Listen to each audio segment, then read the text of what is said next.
కూడి వచ్చిన సహోదరి సహోదరులందరికీ మన ప్రభు క్రీస్తు యేసు నామములో వందనాలు తెలియజేస్తున్నామండి.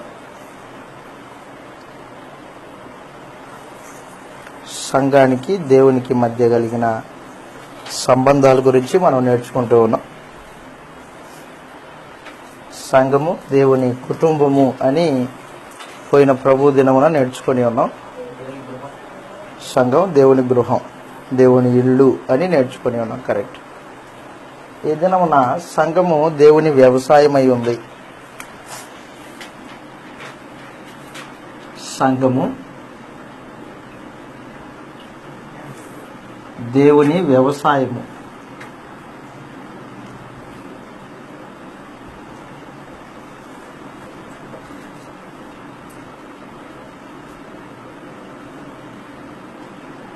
సంఘము దేవుని వ్యవసాయం.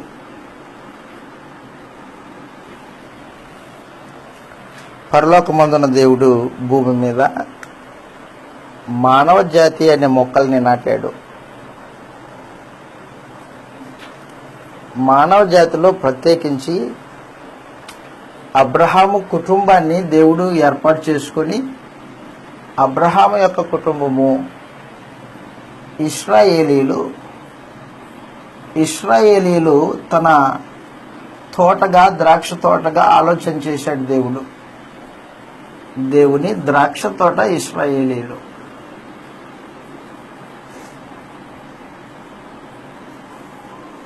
చదువుతాం గ్రంథంలో ఇలాగ రాయబడింది. యెషయా గ్రంథం 5వ అధ్యాయం 1వ వచనం నుండి. యెషయా గ్రంథము 5వ అధ్యాయము 1వ వచనం నుండి మనం చదివితే, పూర్వకాలము ఇశ్రాయేలీలు దేవుని ద్రాక్ష తోట, ఐగుప్తు బానిసత్వం నుండి వారిని విడిపించి కనాను దేశానికి నడిపించి, కనాను దేశంలో అక్కడున్న భూమి అన్యజాతుల చేత నింపబడి ఉన్న భూమినంతటినీ ఆయన సాగు చేసి దానిలో ఇశ్రాయేలుని నాటాడు. నా ప్రియుని గూర్చి పాడుతాను వినండి, అతని ద్రాక్ష తోటను బట్టి నాకు ఇష్టడైన వాడిని గూర్చి పాడుతాను వినండి. అదిగో సత్తువ భూమి గల కొండ మీద నా ప్రియునికి ఒక ద్రాక్ష తోట ఉండెను. ఆయన దానిని బాగుగా త్రవ్వి రాళ్లను ఏరి అందులో శ్రేష్టమైన ద్రాక్ష తీగను నాటెను. దాని మధ్యన బురుజు ఒకటి వేయించి ద్రాక్ష తొట్టిని తొలిపించెను. ద్రాక్ష పండ్లు ఫలింపవలనని ఎదురు చూచుచూ ఉండెను, గాని అది కారు ద్రాక్ష కాసెను. కావున యెరూషలేము నివాసులారా, యూదావారులారా, నా ద్రాక్ష తోట విషయమై నాకు న్యాయం తీర్చుడని మిమ్మును వేడుకొనుచూ ఉన్నాను. ద్రాక్ష తోటకు చేసిన దానికంటే మరేం దానికి చేయగలను? అది ద్రాక్ష పండ్లు కాయునని నేను కనిపెట్టినప్పుడు కారు ద్రాక్ష కాసుటకు కారణమేమి? ఆలోచన చేయండి. నేను నా ద్రాక్ష తోటకు చేయబో కార్యము మీకు తెలియజేస్తాను. అది మేసివేయబడినట్లు దాని కంచెను కొట్టివేస్తాను.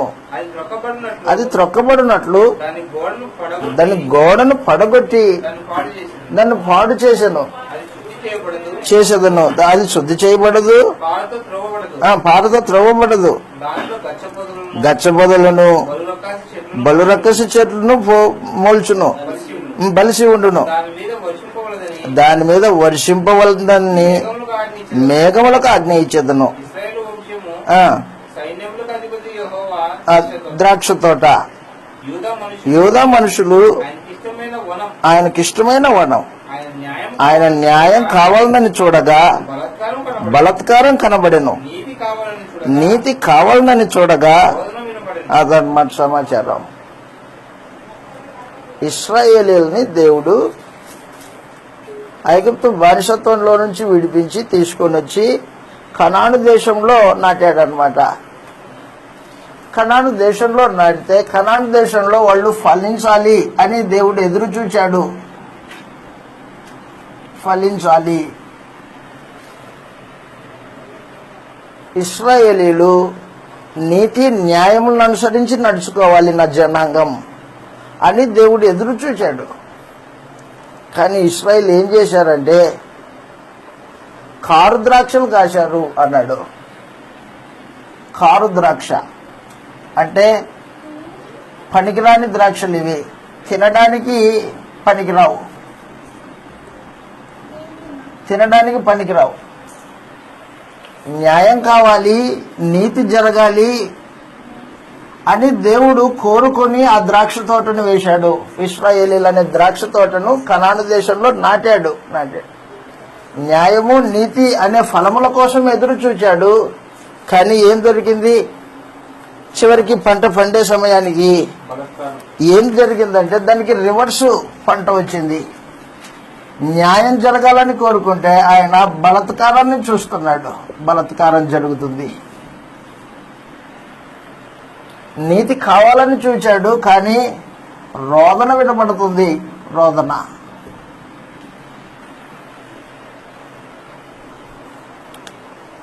పంట కోసం ఎదురు చూస్తే పంట రివర్సు ఫలితాన్ని ఇచ్చింది.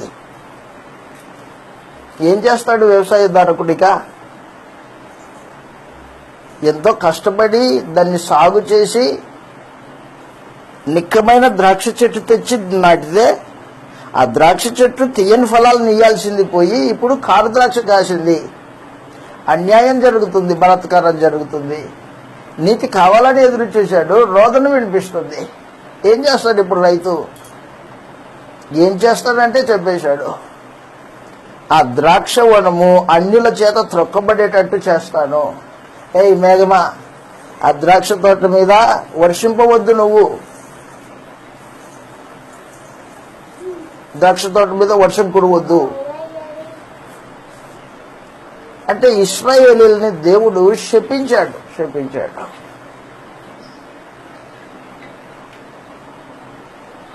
ఫలాలు కావాలని కోరుకున్న ఆయనకి నిరాశ ఎదురైంది, నిట్టూర్పు ఎదురైంది. కాబట్టి కోపంతో వేదనతో ఏం చేశాడంటే ఆ ద్రాక్ష తోట అన్యుల చేత తొక్కబడేటట్టు దానికి శాస్త్ర చేస్తాను అనుకున్నాడు అనమాట. చదువుతా ఒక రాయబడింది 5వ అధ్యాయము 2వ వచనంలో, ఆయన దానిని బాగుగా త్రవ్వి రాళ్లను ఏరి శ్రేష్టమైన తీగ ఏమన్నా చెడ్డదా? శ్రేష్టమైన తీగనే తెచ్చాడు, మంచి తీగే తెచ్చాడు, కొనుక్కొచ్చాడు. ఎక్కడి నుంచి తీసుకొచ్చాడు? అబ్రహాం దగ్గర నుంచి తీసుకొచ్చాడు. అబ్రహాము నిక్కమైన ద్రాక్షవనం, ద్రాక్ష చెట్టు అబ్రహాం నుండి తీశాడు ఆ తీగని. ఒకటి బురుజు ఒకటి వేయించి తొలిపించి తిని ఫలింపవలనని ఎదురు చూచుతూ ఉంటే గాని అదనమాట. నిరాశ ఏమైపోయిందన్నమాట, నిరాశ చెందాడు దేవుడు. ఫలాలు ఫలిస్తుందని ఎదురు చూశాడు, ఫలాలు ఫలించలా. కారు ద్రాక్ష కాసింది. నిరాశ చెందిన ఈ దేవుడు ఏమంటున్నాడంటే ఇప్పుడు 3వ వచనంలో, కావున యెరూషలేము నివాసులారా, యూదావారులారా, నాకు న్యాయం తీర్చవాలని మిమ్మల్ని వేడుకొంచున్నాను. చేసిన దానికంటే ఏం చేశాడు? దానికి ఏం చేశాడు? దాన్ని తవ్వాడు, నీళ్లు కట్టాడు, దాన్ని ఫలింపజేశాడు, వారి కొరకు యుద్ధాలు చేశాడు దేవుడు. వాటిని తీసుకొని వచ్చి కనాను దేశంలో పాలు తేనెలు ప్రవహించే దేశంలో నాటాడు. ఇంతకంటే ఇంకేం చేయాలా నా వనానికి? కాయునని కనిపెట్టినప్పుడు ఎందుకు కాదు? రివర్స్ ఫలితాలు ఎందుకు వచ్చాయి నాకు? ఆలోచన చేయండి. అయిపోయింది. నేను దానికి ఏం చేయబోతున్నాను చెప్తాను, జాగ్రత్తగా విను.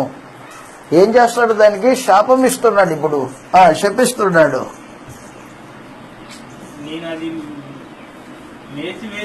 అది మేసివేయబడినట్లు కంచెను కొట్టేస్తా. అది తొక్కబడినట్టు దాని గోడను పడగొట్టి దాన్ని పాడు చేస్తాను. అది శుద్ధి చేయ వాస్తవానికి దేవుడు బబులోను రాజును పంపించాడు. బబులోను రాజును పంపించి ఇశ్రాయేలీయుల్ని యూదా వారిని సంపూర్ణంగా కంచెకొట్టేశాడు అనమాట. బబులోను రాజు వెళ్ళి యూదుల్ని చెరపట్టుకొని పోయాడు. దేవుని ప్రజలైన వారు ఇప్పుడు చెరలోకి వెళ్ళిపోయారనమాట. అది చెబుతున్నాడు. ఆ తోట మేసివేయబడేటట్టు కంచె కొట్టేస్తాను, ఆ తర్వాత అది పాడుగా చేయబడేటట్టు నేను దానికి ఇదే శాస్త్రి అన్నట్టుగా ఏం చేశాడంటే బబులోను రాజును పంపించి సంపూర్ణంగా ధ్వంసం చేసేసాడు.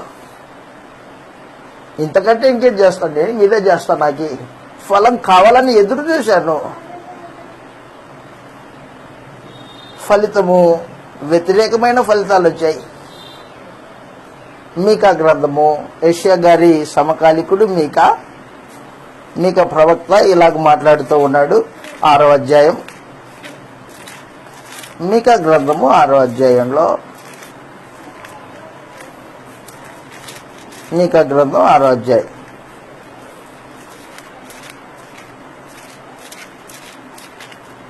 6వ అధ్యాయము 8వ వచనంలో ఈ మాటలు రాయబడ్డాయి. 6వ అధ్యాయం 8వ వచనంలో, మనుషుడా ఏది ఉత్తమమో అది నీకు తెలియజేయబడి ఉన్నది, అది కదా నీకు కావాలని కోరుకున్నది. న్యాయముగా నడుచుకొనుటయు కనికరమును ప్రేమించుటయు దీన మనసు కలిగి నీ దేవుని ఎదుట ప్రవర్తించుటయు. ఇది కదా నేను అడిగింది, నీ బలుల అవసరం లేదు నాకు. కాబట్టి దేవుడు మానవుడి నుండి కోరుకుంటుంది అది న్యాయంగా నడుచుకో, కనికరమును ప్రేమించు, ఎదుటివాని పట్ల కనికరపడు, దీన మనసు కలిగి నీ దేవుని ఎదుట ఆరాధనలో కూర్చున్నప్పుడు దీన మనసు, తగ్గింపు స్వభావం కలిగి నీ దేవుడి సముఖంలో కూర్చొని ఆరాధన చెయ్యి. న్యాయము, కనికరము, దీన మనసు, ఇవే కదా నీ దేవుడు అడుగుతున్నాడు. ఇంతకంటే ఏమన్నా అడుగుతున్నాడా? ఇశ్రాయేలీయుల్ని కూడా అది అడిగాడు. న్యాయం కావాలి, నీతి కావాలి అని కోరుకున్నాడు. కానీ బలాత్కారము, రోదన వినిపిస్తూ ఉంది. ఇశ్రాయేలీయులు నాశనం అయ్యేటట్టు, శేషం మాత్రమే మిగిలేటట్టు బబులోను రాజును పంపించాడు ఇశ్రాయేల్ మీదకి. గొర్రెల మంద తోటలోనికి వెళ్తే తోట ఎలాగైతే మొత్తము మేసివేయబడుతుందో ఆ రీతిగా దేవుడు బబులోను రాజును పంపించి ఇశ్రాయేల్ మొత్తం, ఈ యూదా జాతి మొత్తం మేసివేయబడేటట్టు కంచె కొట్టేశాడు. అదనమాట జరిగింది. అలాగని వ్యవసాయం మానుకుంటాడా? ఈ తోట కాకపోతే ఇంకొక తోట వేసుకుంటాడు. ఇశ్రాయేలీయులు అనే వనము పాడైపోయింది. యూదా జనాంగము దేవునికి ఇష్టమైన వనం, అది పాడైపోయింది. పాడైపోతే ఊకటి చేతులు కట్టుకొని కూర్చుంటాడా? కూర్చోలేదు. మరలా స్టార్ట్ చేశాడు వ్యవసాయాన్ని దేవుడు. యెషయా గ్రంథం, యోహాను సువార్త 15వ అధ్యాయము 1వ వచనంలో, యోహాను సువార్త 15వ అధ్యాయం 1వ వచనంలో,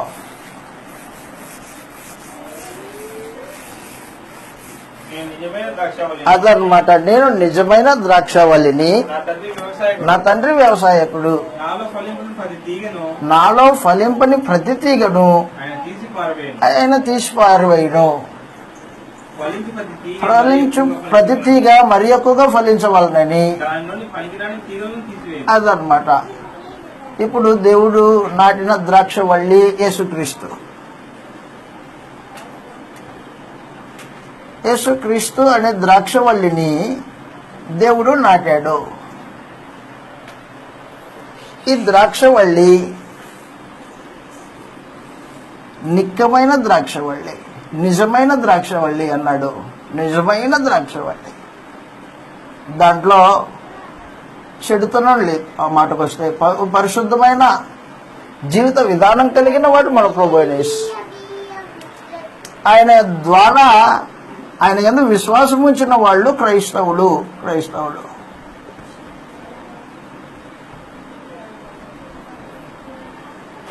వ్యవసాయాన్ని మానుకునేవాడు కాదు దేవుడు, వ్యవసాయం చేసేవాడు, వ్యవసాయదారకుడు అనమాట ఆయన.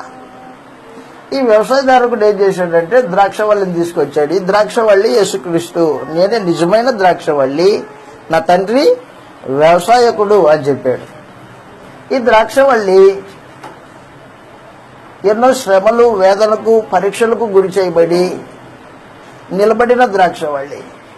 ఈ ద్రాక్షవల్లి ద్వారా క్రైస్తవ్యాన్ని ఏర్పాటు చేసి పెట్టాడు దేవుడు. క్రైస్తవులు దేవుని వ్యవసాయ భూమి. ఆ క్రైస్తవులే సంఘము దేవుని వ్యవసాయమై ఉంది. చదువుతాం ఇలాగ రాయబడింది కొరింథీయులకు రాసిన మొదటి పత్రికలో, సంఘము దేవుని వ్యవసాయము. కొరింథీయులకు రాసిన మొదటి పత్రిక 3వ అధ్యాయము 9వ వచనంలో, 3వ అధ్యాయం 9వ వచనంలో,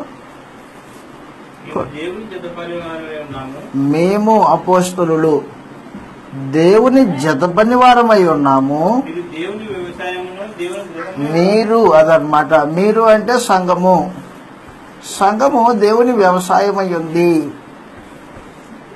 దేవుని వ్యవసాయ భూమి.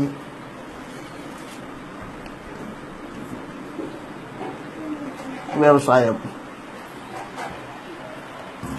ఈ వ్యవసాయ భూమిలో పనిచేసే వాళ్ళు అపోస్తలులు, ప్రవక్తలు,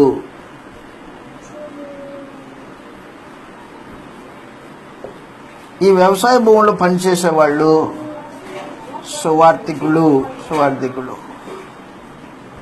ప్రత్యేకించి కొరింథీయులకు రాసిన మొదటి పత్రిక 3వ అధ్యాయంలో అపోస్తలుల గురించి మాట్లాడాడు. అపోస్తలులు దేవునితో పాటు వ్యవసాయం చేసే జతపని వారు. ఈ వ్యవసాయ భూమికి యజమాని దేవుడు, ద్రాక్షవల్లి క్రీస్తు. ఆ ద్రాక్షవల్లితో పాటు అది బాగా ఫలించేటట్టు పనిచేసే వాళ్ళు అపోస్తలులు అన్నమాట. ఈ తోట బాగా ఫలించాలని పనిచేస్తున్నారు అపోస్తలులు. అపోస్తలుల యొక్క సువార్త ద్వారా ఈ ద్రాక్ష చెట్టు వ్యాప్తి చెందుతుంది, అల్లుకుంటుంది. ద్రాక్షవల్లికి అంటుకట్టబడిన ప్రతి తీగ ద్రాక్షవల్లి యొక్క సారాన్ని తీసుకొని అది బాగా ఫలిస్తుంది.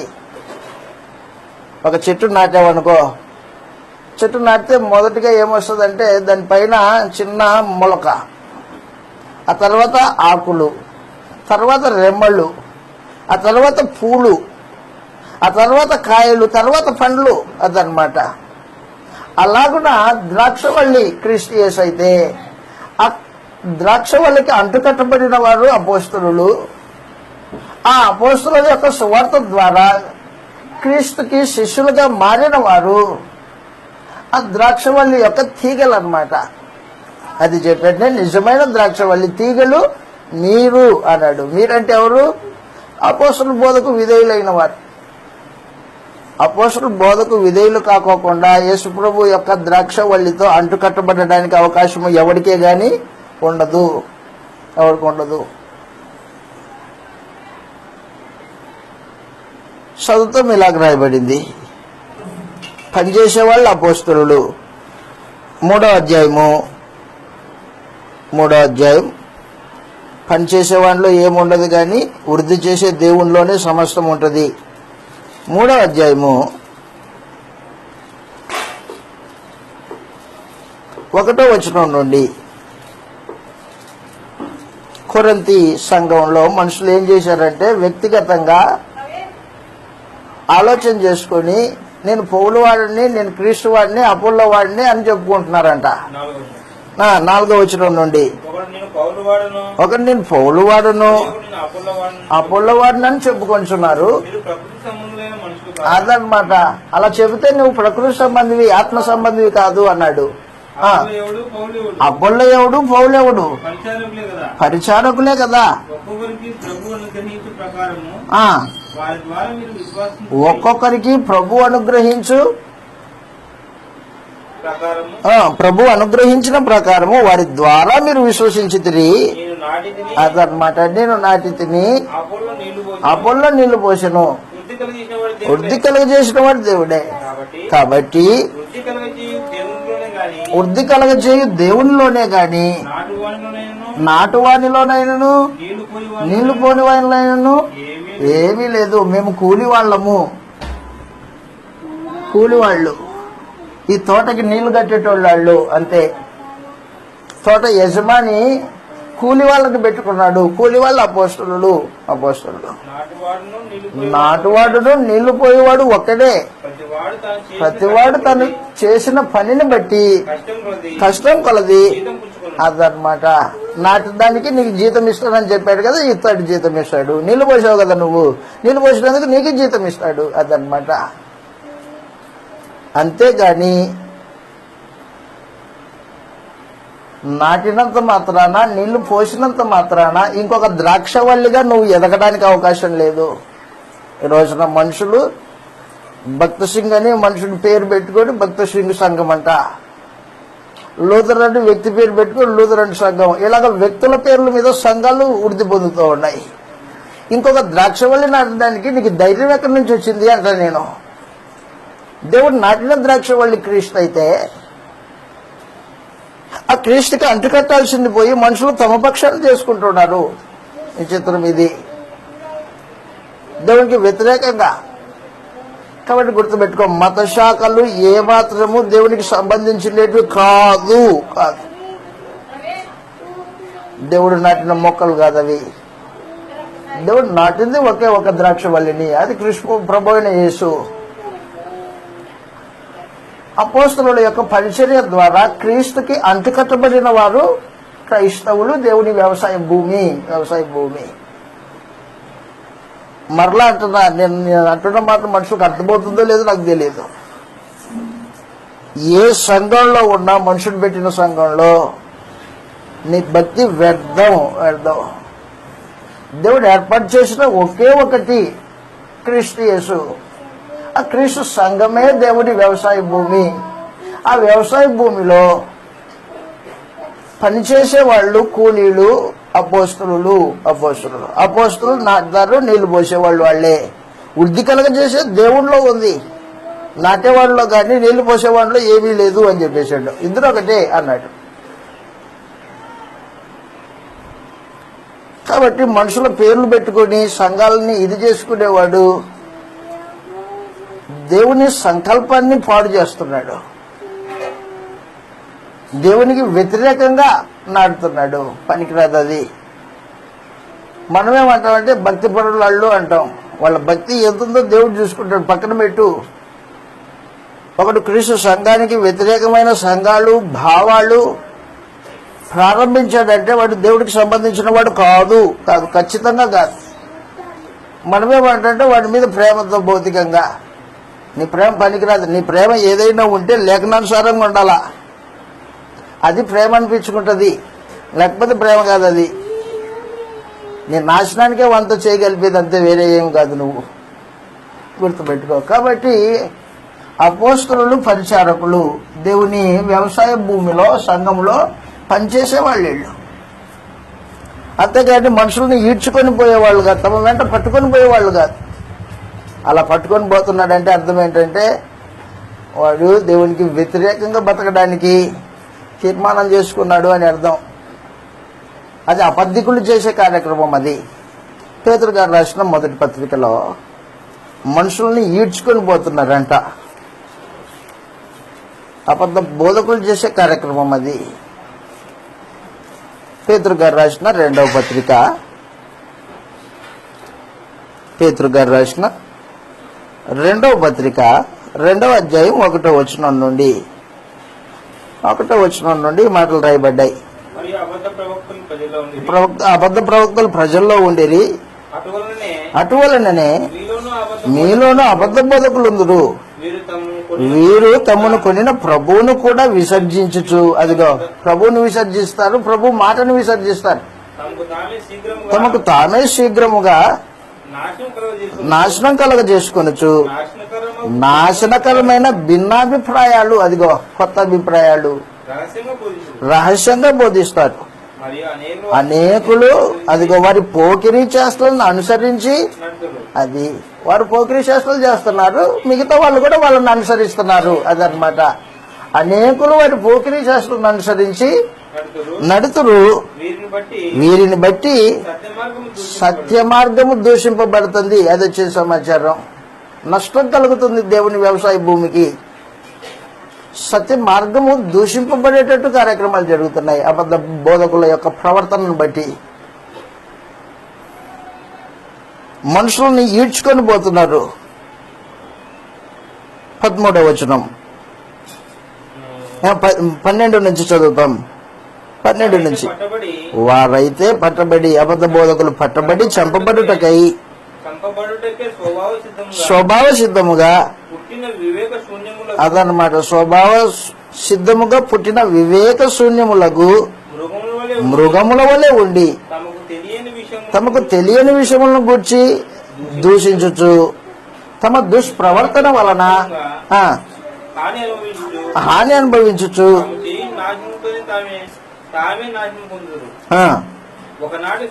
ఒకనాటి సుఖానుభవము సంతోషమని ఎంచుకుంటారు. కలంకములు నిందాస్పదములున్నాయి. తమ ప్రేమ విందులలో మీతో కూడా అన్నపానం పుచ్చుకొనుచు భోగాల యందు సుఖిస్తారు. పాపాన్ని మానలేని కన్నులు కలిగిన వాళ్ళు, అదిగో అస్థిరులైన మనుషులని, స్థిరంగా లేని వారిని మరులు కొల్పి, లోభత్వమందు సాధకం చేయబడిన హృదయం గలవారును శాపగ్రస్తులనై ఉండి విడిచి బెయేరు కుమారుడైన బిలాము పోయిన మార్గమును బట్టి పోయిన త్రోవ తప్పిపోయిరి. బహుమానాన్ని ప్రేమించాడు, అతిక్రమం నిమిత్తం అతడు గద్దింపబడెను. ఎట్లనగా నోరు లేని గర్దము మానవ స్వరంతో మాట్లాడి అడ్డగించను. నీళ్లు లేని బావులు మేఘములనై ఉన్నారు. గాఢాంధకారం భద్రం చేయబడి ఉన్నది. అదిగో డంబపు మాటలు పలుకుచు, అదనమాట, వారే శరీర సంబంధమైన దురాశలు ఉన్నాయి వాళ్ళకే. వారే శరీర సంబంధమైన దురాశలు గలవారై ఉండి తప్పు మార్గంలో నడుచుకునే వారై ఉండి వారిలో నుండి, అదనమాట, అప్పుడే తప్పించుకొని కొత్తగా క్రైస్తవుడైన వాడిని తమ పోకిరి మాటల చేత చేష్టల చేత మరులు కలుపుచూ ఉన్నారు. తామే భ్రష్టత్వమునకు దాసులై ఉండి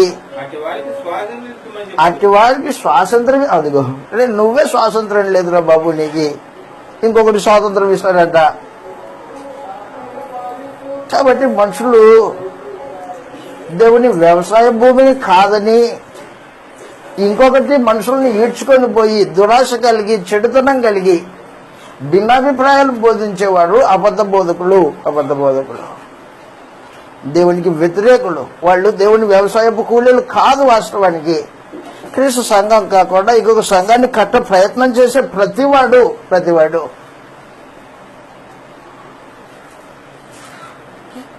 శాపగ్రస్తుడే. కాబట్టి దేవుని వ్యవసాయ భూమి సంఘం అయ్యింది. సంఘం ఫలించాలా? ఫలించడానికి ఏం చేశాడంటే దేవుడు, వాస్తవానికి అన్యజనులం మనం,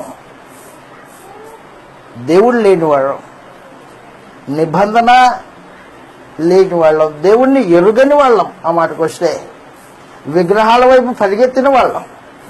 కానీ దేవుడు తన కుమారుడైన క్రీస్తు యేసు శిలువ మరణం ద్వారా మనల్ని ఆకర్షించి అపోస్తలుల బోధ ద్వారా సువార్తను వినిపింపజేసి తన కుమారుడితో పాటు సహవాసంలో నిలిపాడు.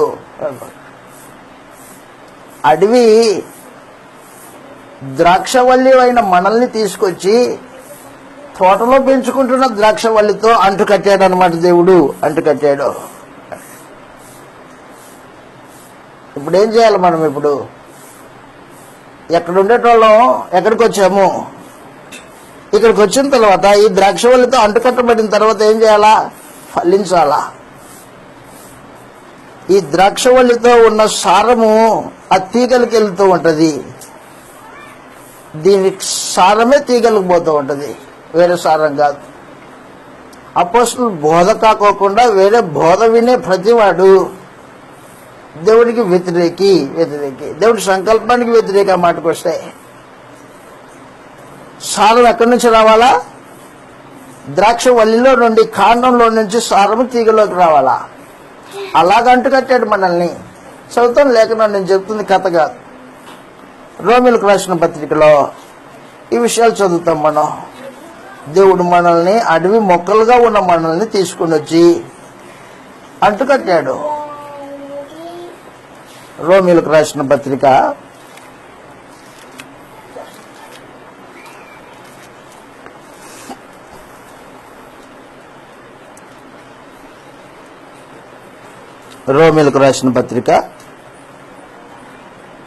17వ వచనం నుండి చదువుతాం. 11వ అధ్యాయము 17వ వచనం.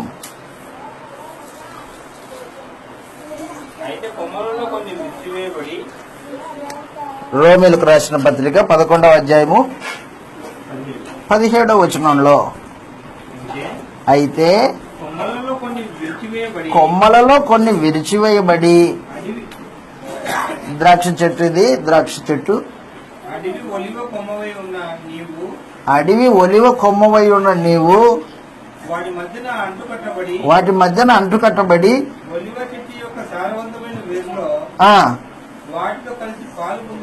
వాటితో పాటు పాలు పొందిన ఎడల అదనమాట. కాబట్టి అతిశయించకూడదు. సంఘంలో వ్యక్తులు అతిశయించకూడదు. రోమా కృష్ణప్రభు సంఘంలో అతిశయిస్తున్నారు. ఇశ్రాయేలీల్లో నుంచి క్రైస్తవులైన వాళ్ళు ఉన్నారు, అన్య జనుల్లో నుంచి క్రైస్తవులైన వాళ్ళు ఉన్నారు.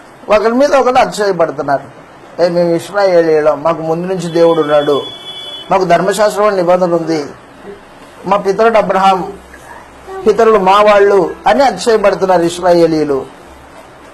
ఆ అన్య జనులు మీరు అయితే అయ్యి ఉండొచ్చు, అయితే దేవుడు మమ్మల్ని పిలుచుకున్నాడు క్రీస్తు ద్వారా, మేమే గొప్పవాళ్ళం అని సంఘంలోనే అతిశయం ఏర్పడ్డారు.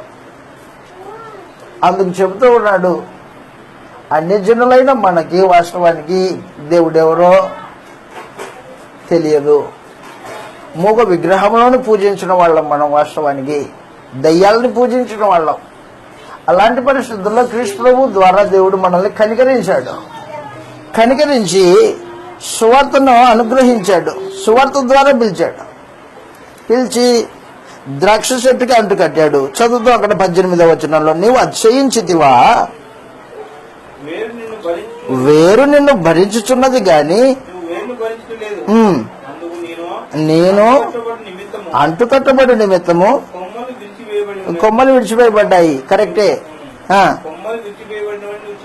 చెప్పుదువు, మంచిది. దేన్ని బట్టి ఇశ్రాయేలుని దేవుడు తుడిచేశాడు? అవిశ్వాసమును బట్టి. అదనమాట, అవిశ్వాసమును బట్టి ఆ కొమ్మల్ని ఇడిచేశాడు. ఇశ్రాయేలీలు అనే కొమ్మల్ని ఇడిచేశాడు అవిశ్వాసం బట్టి. విశ్వాసమును బట్టి నిలిచి ఉన్నావు, గర్వించొద్దు, భయపడుము. అదనమాట, దేవుడు స్వాభావికమైన కొమ్మల్ని, ఇశ్రాయేలీల్ని కొట్టేశాడు కదా, నిన్ను కూడా విడిచిపెట్టి నిన్ను కూడా కొట్టేస్తాడు గర్విస్తే. కాబట్టి దేవుని అనుగ్రహము, దేవుని అనుగ్రహము నీ మీద ఉంది, దేవుని కఠినత్వము ఇశ్రాయేలీల మీద ఉంది.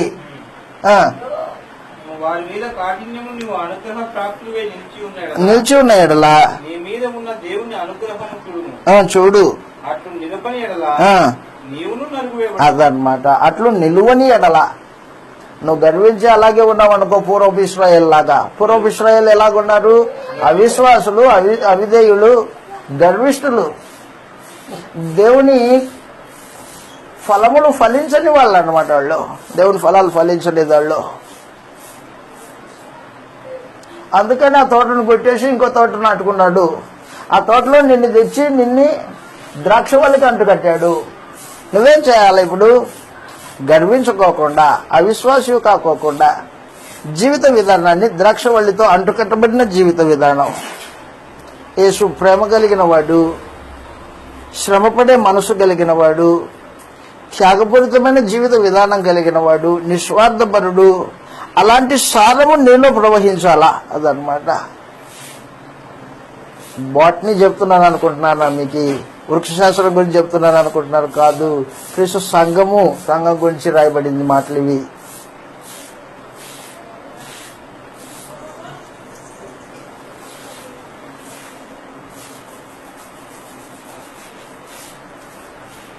అన్యజనులైన మనల్ని తెచ్చి క్రీస్తు యేసుకి అంటుకట్టాడు అనమాట. అంటుకట్టబడిన తర్వాత మనమేం చేయాలా? దేవుని అనుగ్రహం పొందాం కాబట్టి దాన్ని భయముతో, విశ్వాసంతో కాపాడుకోవాలంటే యేసు ప్రభువులో నిలిచి ఉండాలి. యేసు ప్రభువులో నిలవడం అంటే అర్థం ఏంటంటే ఆయన వాక్యము మన హృదయంలో, మన జీవితంలో ఉంటే అప్పుడు యేసు ప్రభువునందు మనం నిలిచినట్టు లెక్క. యేసు ప్రభువునందు నిలిచి ఉంటే ఫలిస్తాం.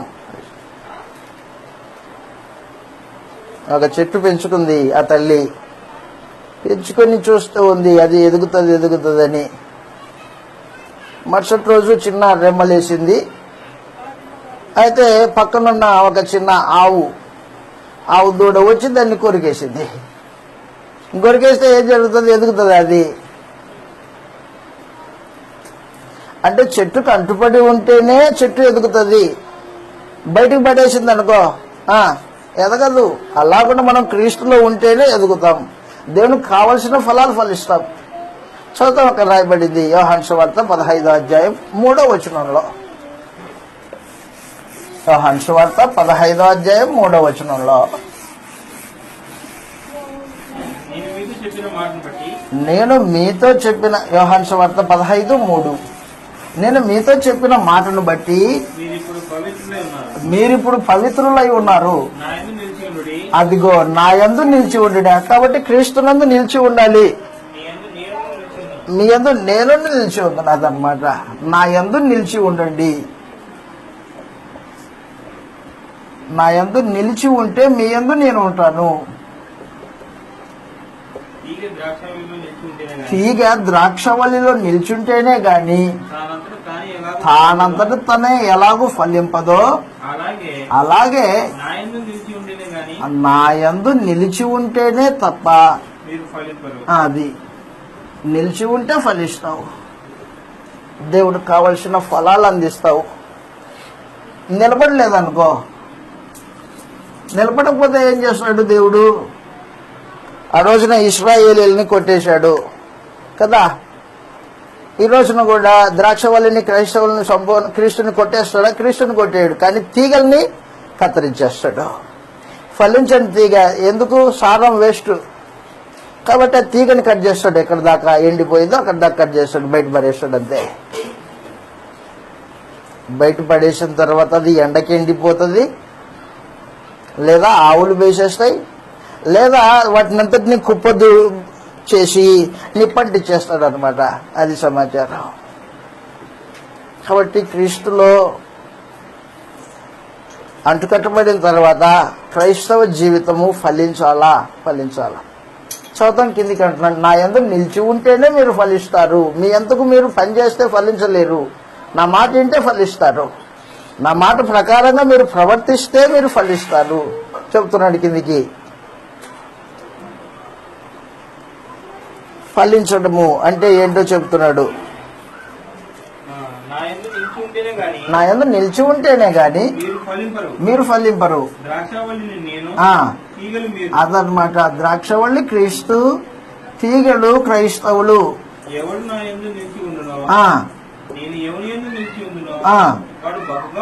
వాడు బహుగా ఫలించడు. అదిగో బహుగా ఫలించును.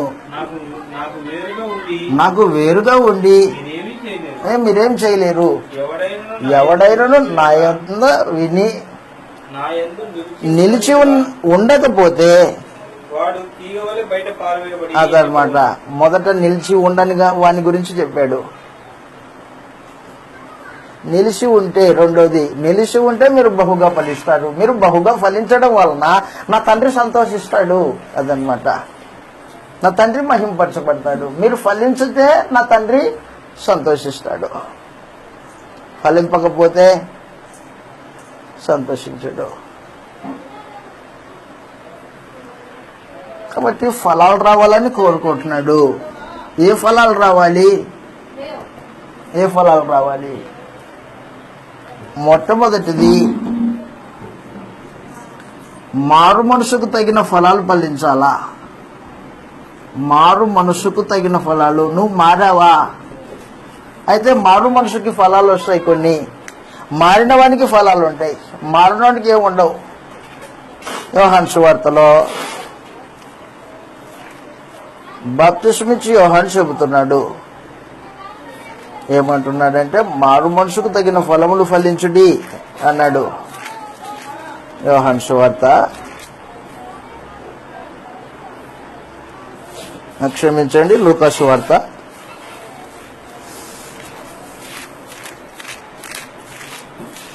3వ అధ్యాయం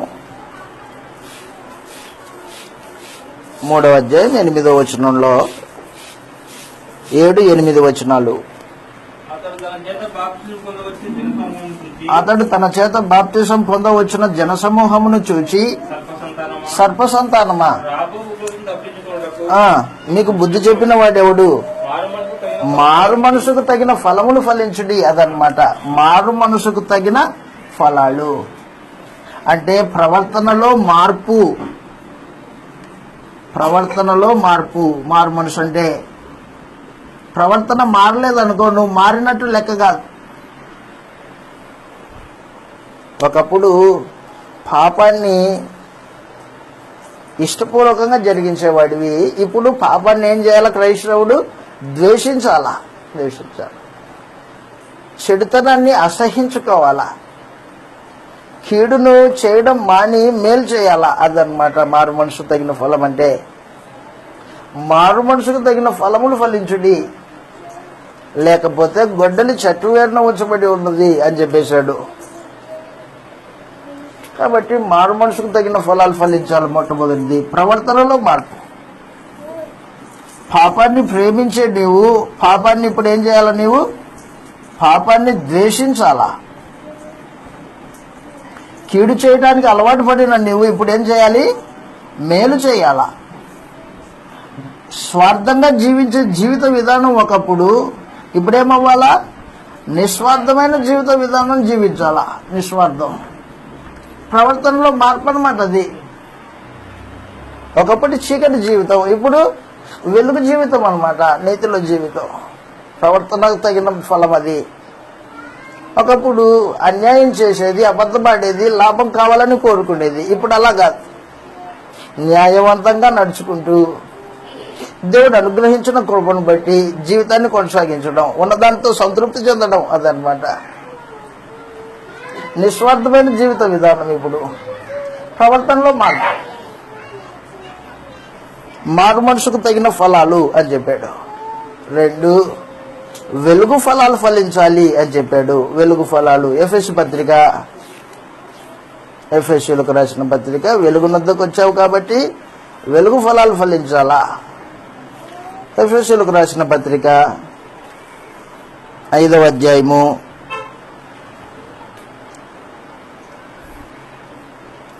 8వ వచనం. ఎఫెసీయులకు రాసిన పత్రిక 5వ అధ్యాయం 8వ వచనంలో,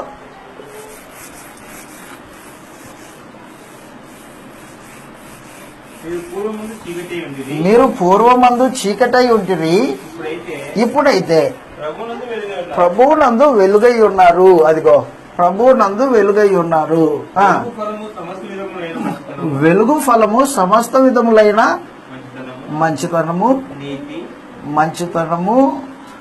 నీతి, సత్యము అని వాటిలో కనిపిస్తూ ఉంది. అదనమాట. వెలుగు ఫలాలు ఫలించాలా. వెలుగునందుకు వచ్చావు, క్రీస్తు ప్రభు దగ్గరకు వచ్చావు, క్రీస్తు అంటుకట్టబడ్డావు. నేను నిజమైన వెలుగు, యేసు ప్రభు చెప్పాడు, నేను వెలుగుని అన్నాడు. కాబట్టి క్రీస్తు ప్రభు దగ్గరికి వచ్చినప్పుడు మనుషుడు ఏం చేయాలంటే వెలుగు ఫలాలు ఫలించాలా. వెలుగు ఫలం ఏంటంటే మంచితనం, మంచిగా ఉండడం, ఎదుటివానికి నొప్పించుకోకుండా, ఎదుటివానికి చెడు కలిగించుకోకుండా ఉండడం అన్నమాట. అది మంచితనం. నీతి, జీవిత విధానంలో నీతి. మాట మాట్లాడాడంటే దాన్ని నెరవేర్చగలిగిన వాడు నీతి అన్నమాట. సత్యము, మాట్లాడితే సత్యం మాట్లాడతాడు, అదనమాట. జీవిత విధానం సత్యం కలిగి ఉంటాడు, మాట ఇచ్చాడంటే జరిగిస్తాడు. అది కాబట్టి మంచితనము, నీతి, సత్యమను వాటిలో కనిపిస్తూ ఉంది అని చెప్పాడు. అంత మాత్రమే కాదు, క్రీస్తుతో అంటకట్టినబడిన వారు ఫలించాల్సిన ఫలాలు, ఆత్మఫలాలు ఉన్నాయి. ఆత్మఫలాలు లేకపోతే నువ్వు క్రీస్తులో ఉన్నట్టు కాదు. గల్తీలకు రాసిన పత్రిక 5వ అధ్యాయం, గల్తీలకు రాసిన పత్రిక 5వ అధ్యాయము ఆత్మఫలములు ఏమనగా చెప్పాడు. 5వ అధ్యాయంలో ప్రత్యేకించి 22వ వచనం నుండి చదువుతాం. అయితే ఆత్మఫలం ఏమనగా ప్రేమ, సంతోషము, సమాధానము, దీర్ఘశాంతము, దయాళుత్వము, మంచితనము, విశ్వాసము, సాత్వికము, ఆశానిగ్రహం. అదనమాట. ఇటు వాటికి విరోధమైన నియమమేమీ లేదు. ప్రేమ, సంతోషము, సాత్వికము, దీర్ఘశాంతము, దయాళుత్వము, మంచితనము, విశ్వాసము, సాత్వికం, ఆశా నిగ్రహం, ఆశలు నిగ్రహించుకోవడం. అదనమాట.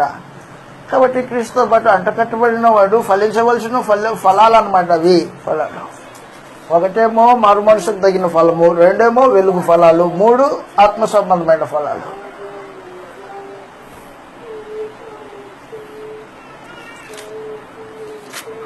నీతి ఫలము అన్నాడు.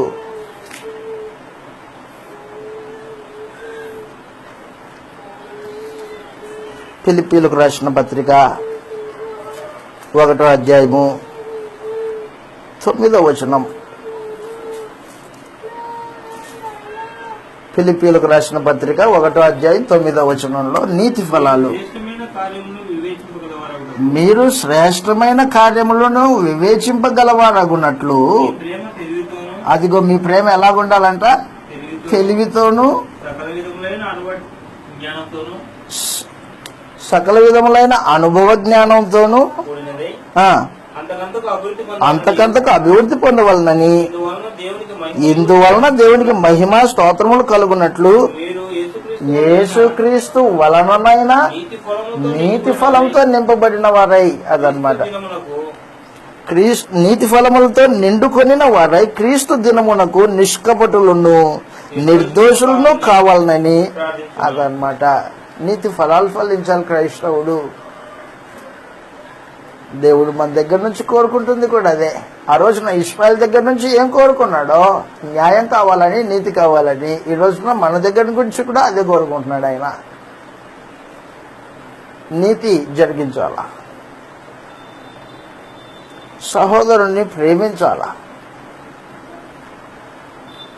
ప్రేమ కలిగి ఆత్మఫలాలు, ప్రేమ, సంతోషం, సమాధానం, విశ్వాసం, సాత్వికత్వం, దీర్ఘశాంతం, దయాళుత్వం, ఇవన్నీ కలిగి ఉండాలా అని చెప్పేశాడు అనమాట. ఈ ద్రాక్ష వల్లిలో నిల్చుంటేనే ఈ ఫలాలు వస్తాయి. కానీ ఈ ఫలాలు లేనివాడు, బాగా గుర్తుపెట్టుకో, ఈ ఫలాలు లేనివాడు పరలోకం వెళ్ళలేడు. కానీ ఈ రోజున మనుషుడు ఆత్మసంబంధమైన అభివృద్ధి లేకోకుండా జీవితాన్ని కొనసాగిస్తున్నాడు. కేవలం ఆరాధన ఆచారబద్ధంగా జరిగించుకుంటూ జీవిత విధానంలో మారు మనసుకు తగిన ఫలాలు లేకోకుండా,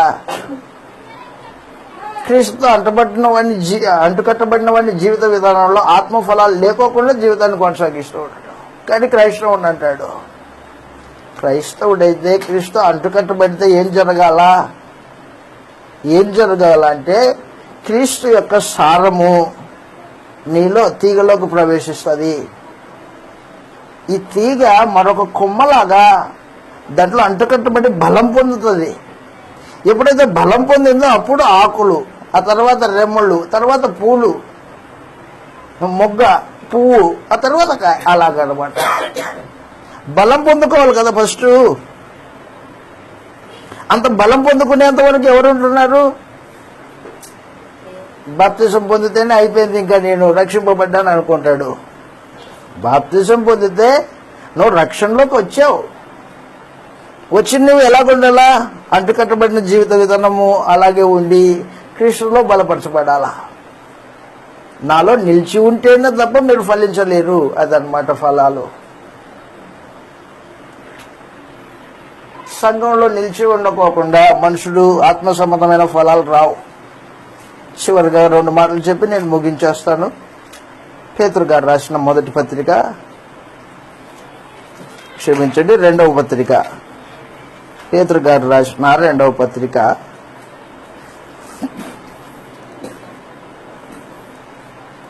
ఫలము చిట్ట చివరి ఫలం, అది 4వ వచనం.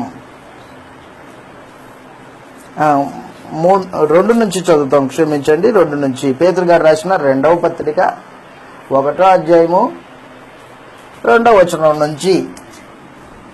తన మహిమను బట్టి ఈ ద్రాక్షవల్లి అంటుకట్టబడిన వారు ఫలించాలని దేవుడు సమస్త ఆత్మ సంబంధమైన అవసరతలు తీరుస్తున్నాడు. తన మహిమాతిశయమును బట్టి, తన మహిమను బట్టి, గుణాతిశయమును బట్టి మనల్ని పిలిచిన వాడు దేవుడు. ఆయన గూర్చిన అనుభవ జ్ఞానం కలిగి ఉండాలి. ఏంటి ఆయన గూర్చిన అనుభవ జ్ఞానము? ఆయన గూర్చిన అనుభవ జ్ఞానం ఏంటంటే చెడుగా కనిపించే ప్రతిదానికి దూరంగా ఉండాలా.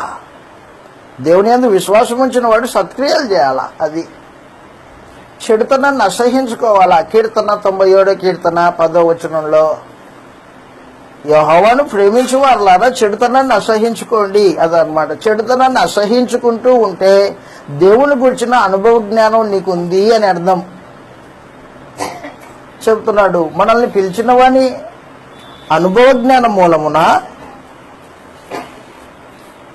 పేతురు గారు రాసిన మొదటి పత్రిక 2వ పత్రిక 1వ అధ్యాయం 2వ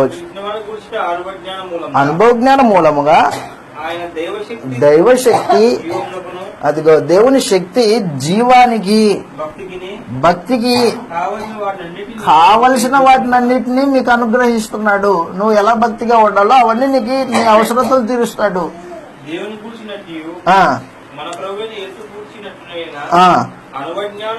అనుభవ జ్ఞానం వలన కృపా సమాధానం విస్తరించును గాక. ఆ మహిమ గుణాతిశయమును బట్టి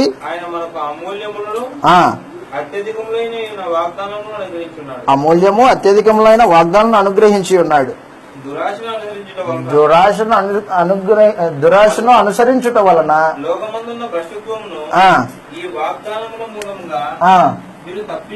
మీరు తప్పించుకొని అదనమాట. చివరికి మనుషుడు క్రీస్తులో అంటుకట్టబడిన వాడు దైవ స్వభావంలో పాలిభాగస్తుడు కావాలి. అదనమాట దైవ స్వభావం, దేవుని యొక్క స్వభావము. దైవ స్వభావంలో పాలివారాగునట్లు వాటిని అనుగ్రహించెను. ఈ హేతువు చేతనే పూర్ణ జాగ్రత్త గలవారై, అదిగో విశ్వాసం ఉంది కదా దేవుని యందు నీకు, ఆ విశ్వాసము అభివృద్ధి చెందాలా. ఎలాగ అభివృద్ధి చెందాలా? విశ్వాసమునందు సద్గుణం, మంచి గుణం రావాలా నీకు. సద్గుణం, సద్గుణమునందు జ్ఞానము, జ్ఞానమునందు ఆశా నిగ్రహము, ఆశా నిగ్రహమునందు సహనము, సహనమునందు భక్తిని, భక్తి యందు సహోదర ప్రేమను, అదనమాట సహోదర ప్రేమను, దయను అమర్చుకొనుడి. ఇవి కలిగి విస్తరించాలా, కలిగితే సరిపోలా, అవి విస్తరించాలా. అదనమాట. నాకు ఉన్నాయిలే కాదు, అది విస్తరించాలా పక్కనోడికి. అది ఫలించడం అంటే. నువ్వు క్రైస్తవుడు, క్రైస్తవ జీవితం జీవిస్తున్నావు, ఇంకొక వ్యక్తిని క్రైస్తవునిగా తయారు చేయాలి, ఫలించాలి. అది ఫలించడం. నేను వస్తూ ఉన్నప్పుడు అరటి తోటలు చూసుకుంటూ వస్తా. అరటి తోటల్లో అరటి చెట్టు తను చనిపోయే ముందు దాని పక్కనే ఇంకొక పిల్లని పెట్టిపోతుందంట. మీకు తెలుసు అది. అది తన జీవితకాలం అయిపోతూ ఉంటే ఫలాలు ఫలిస్తుంది, కాయలు కాస్తుంది, తన పక్కనే ఇంకొక పిల్లని పెట్టిపోతుందంట. అలా కూడా క్రైస్తవ జీవితంలో మరొక వ్యక్తిని క్రీస్తులోనికి నడిపించడం అనేది ఫలింపులో భాగం. అది ఫలింపులో భాగం. ఒక నమ్మకస్తుని తయారు చేయాలి దేవుని కొరకు. అయితే మనం తయారు చేయలేము. మనం సత్యవాక్యాన్ని సరిగా విభజించి చెప్పగలగాలి. వాళ్ళకి చెప్పాలంటే మనం తెలుసుకోవాలి నీట్గా. వాక్యం విషయంలో అనుభవం రావాలి, ఫలింపు అదనమాట. కాబట్టి చెప్తున్నాడు, ఏమంటున్నాడంటే విశ్వాసమునందు సద్గుణము, సద్గుణమునందు జ్ఞానము, జ్ఞానమునందు ఆశా నిగ్రహము, ఆశా నిగ్రహమునందు సహనము, సహనమునందు భక్తి, భక్తి యందు సహోదర ప్రేమను, సహోదర ప్రేమ యందు దయను అమర్చ. దయ అనమాట. అది కరెక్ట్.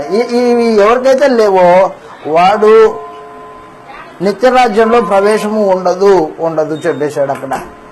ఇవి ఎవరికి లేకోకుండా ఉంటాయి, వాడు పరలోకానికి పోలేడు. గుర్తుపెట్టుకో. చెప్తున్నాడు ఏమంటున్నాడు అంటే కిందికి, ఇవి మీకు కలిగి విస్తరించిన ఎడల మన ప్రభు అయిన యేసుక్రీస్తుని గురించిన అనుభవ జ్ఞాన విషయంలో సోమరులైనను నిష్ఫలులు, ఫలం లేని వాళ్ళు, నిష్ఫలులైనను కాకుండా చేయును. ఇవి ఎవరికైతే ఉండవో అదిగో తన పూర్వ పాపాలకి శుద్ధి కలిగిన సంగతి మర్చిపోయినాడు. గుడ్డోడు బైబిల్ పట్టుకొని తిరుగుతున్నాడు. గుడ్డోడు. ప్రవర్తన లేదు, విశ్వాసం లేదు, జ్ఞానం లేదు, ఆశ నిగ్రహం లేదు. గుడ్డోడు. వాడు గుడ్డివాడును, దూరదృష్టి లేనివాడునై ఉన్నాడు అన్నాడు. దూరదృష్టి లేదు వాడు. భవిష్యత్తును గురించి, జీవితం గురించిన ఆలోచన లేనివాడు. అదనమాట. కాబట్టి క్రీస్తులో నిలిచి ఉంటే, క్రీస్తు ప్రభు సంఘంలో నిలిచి ఉంటే, అపోస్తలుల బోధలో నిలిచి ఉంటే, దేవుని వ్యవసాయ భూమి నీవు ఫలించాల. తీగలు ఫలిస్తేనే దేవుడు సంతోషిస్తాడు. లేదు, ఫలించలేదనుకో, గుడ్డోడైపోయాడు, గుడ్డోడయ్యాడు, దూరదృష్టి లేదు, అయితే ఎండిపోయాడు అనమాట. ఎండిపోయిన తర్వాత ఏం చేస్తాడు దేవుడు? కట్ చేస్తాడు. రే, ఎండిపోయేది సారం అనుభవిస్తుంది కదా, ఎండిపోయిన దాంతో ఏం పని? కట్ చేయి. ఫలించేది బహుగా ఫలించాలి, సారం వ్యర్థం కాకూడదు అనే ఉద్దేశంలో కట్ చేస్తాడు అనమాట. మనమేమంటాము, ఎవరైనా సహోదరుడు చెడుతనాన్ని మానుకోమని చెప్తే మానుకోలేదు, మానుకోకపోతే వాడిని వెలివేశాం సంఘంలో నుంచి. వెలివేసిన తర్వాత ఒక సహోదరుని వెలివేశాము, దూరం చేసుకుంటాం అంటాడు. అరే, దూరం చేసింది మనం కాదురా బాబు, వాడి ప్రవర్తనే వాడిని దేవునికి దూరం చేసింది. క్రీస్తు యేసు యొక్క ద్రాక్షవల్లిలో ఉండకోకుండా తనంతకు తానే వేరైపోయాడు. వ్యభిచార సంబంధమైన జీవితం, లోకాన్ని స్నేహించాడు. అదనమాట. ద్రాక్షవల్లిలో నిల్చుంటే వ్యభిచారం చేయుడు, లోకాన్ని ప్రేమించుడు. ఎవడైతే లోకాన్ని ప్రేమిస్తున్నాడో వ్యభిచారం చేస్తున్నాడు. ఎండిపోయే స్థితిలో ఉన్నాడు వాడు. ఎండిపోయే స్థితిలో ఉంటే దేవుడు ఊరుకుంటాడు పైనుంచి చూస్తూ, అది కట్ చేయడం దాన్ని అంటాడనమాట. కట్ చేస్తే ఏమైపోతాయి? ఎండిపోతుంది. ఎండిపోతే వాటిని అన్నిటినీ పోగు చేసి కాల్చివేస్తారు అని చెప్పాడు యోహాను సువార్త 15వ అధ్యాయంలో. మాట చదివి ముగించుకుంటాం. యోహాను సువార్త 15వ అధ్యాయం. నాలో ఫలించని ప్రతి తీగ తీసి పారవేయబడుతుంది. యోహాను సువార్త 15వ అధ్యాయం.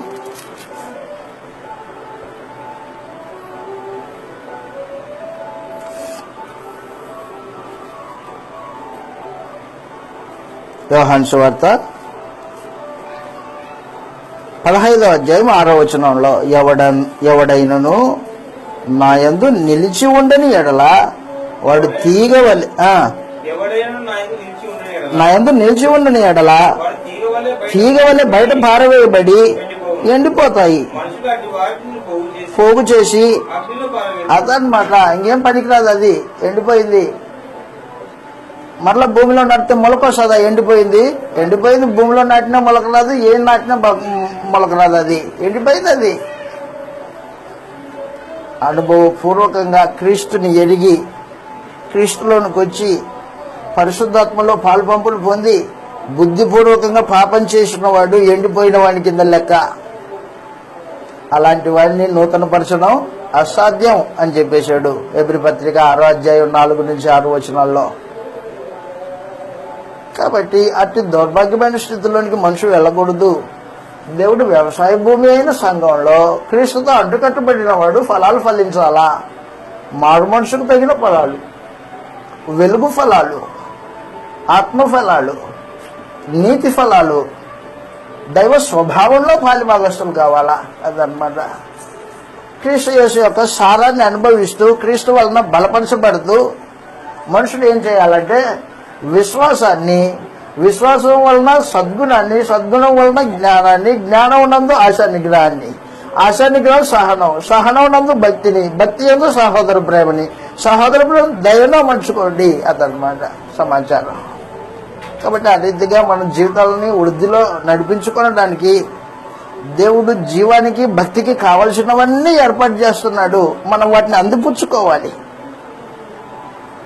నిన్న బైబిల్ క్లాస్ జరిగింది, మీరు రాలా, మీ పనుల్లో మీరు ఉండిపోయారు. మీ కారణాలు చెప్తారు, మీరు గుర్తుపెట్టుకో. వాక్యం మరలా మీకు అందదు. అది దేవుడు కృపను బట్టి అనుగ్రహింపబడేది అది.